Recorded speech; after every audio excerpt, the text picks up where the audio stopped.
Bonjour tout le monde, on se retrouve pour une nouvelle vidéo. Donc là, ça va être pour faire son baume à lèvres soi-même. Donc moi, j'utilise différents beurres. Vous pouvez utiliser qu'un seul beurre ou ce que vous avez. Donc je vais commencer par prélever un tout petit peu de beurre de karité. Donc le beurre de karité, il est nutritif, régénérateur et il est très riche en vitamines.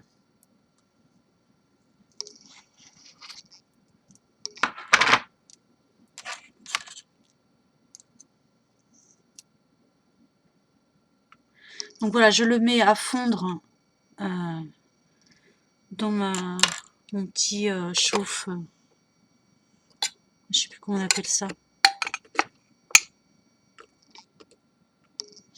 Je l'ai acheté sur Aromazone, mais si vous en avez pas, c'est les mêmes choses que l'on utilise pour faire fondre le chocolat, pour faire la fondue de chocolat. Vous savez, les fruits que l'on trempe dans le chocolat et qu'on mange comme ça. Donc voilà. Ensuite, donc je vais le refermer. Donc là, le beurre de karité que j'ai mis, il est raffiné, mais il est bio, mais il en existe du non raffiné et brut qui a une odeur un peu plus chaude. Ensuite, je vais mettre du beurre de mangue. Alors le beurre de mangue, pourquoi? Parce qu'il est nourrissant, adoucissant et fortifiant. Donc pareil, je vais en prélever un tout petit peu.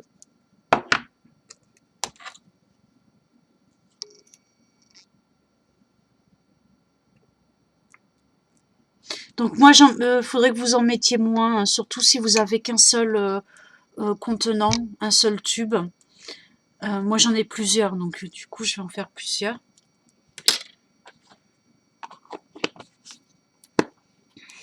Et pour finir, je vais mettre en beurre le beurre de cacao qui va me donner une odeur un peu plus... ouais, une odeur de chocolat. Donc là, pareil. Il est beaucoup plus dur celui-là. Par contre, je vous conseille le beurre de... le beurre de coco. Il est beaucoup trop huileux. Voilà. Et par contre, à ça, on ne rajoute aucune huile végétale. Si vous rajoutez des huiles végétales, du beurre de coco, vous allez pouvoir vous en servir en galet de massage. Parce qu'au contact, vous coulez votre préparation dans des petits moules. Et une fois sec, ça va être, ça sera dur.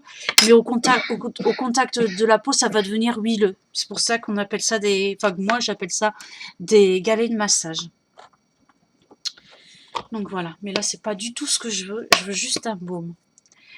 Ensuite, j'éteins mon truc. Il est suffisamment chaud. Suffisamment fondu. Vous voyez?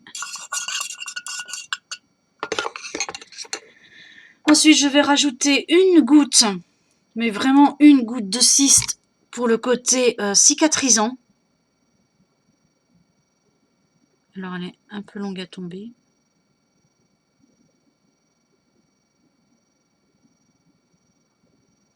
Voilà, une goutte. Et une goutte de bourgeon de hêtre.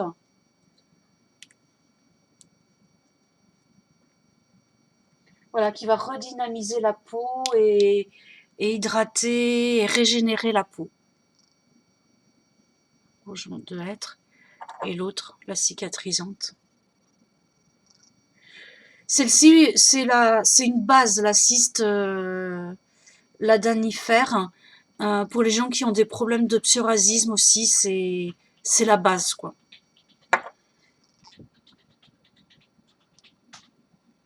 Hop, 2 gouttes, j'en ai mis. Normalement, j'aurais dû en mettre qu'une. Voilà, et on touille.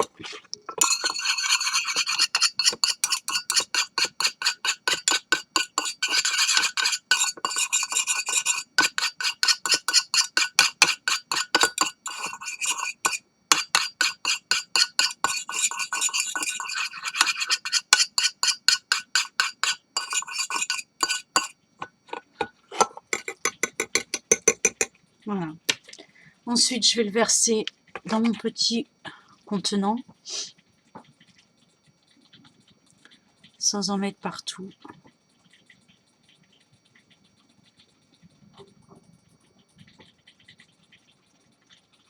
Hop. Voilà.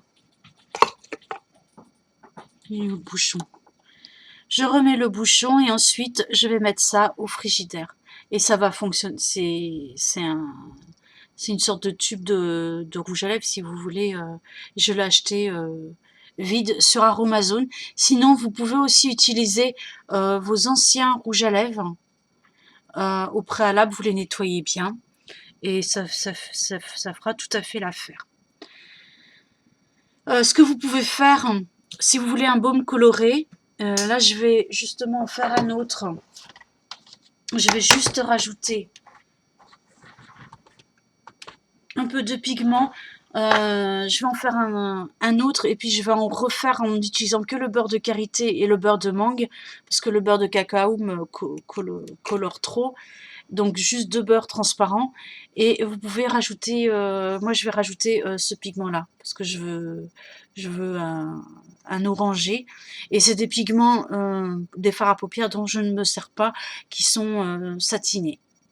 Donc voilà. Après, vous pouvez aussi rajouter des colorants pour la nourriture, des colorants naturels, du mica. Voilà. Sur ce, je vous souhaite une bonne journée. Je vous fais plein de bisous et je vous dis à très bientôt.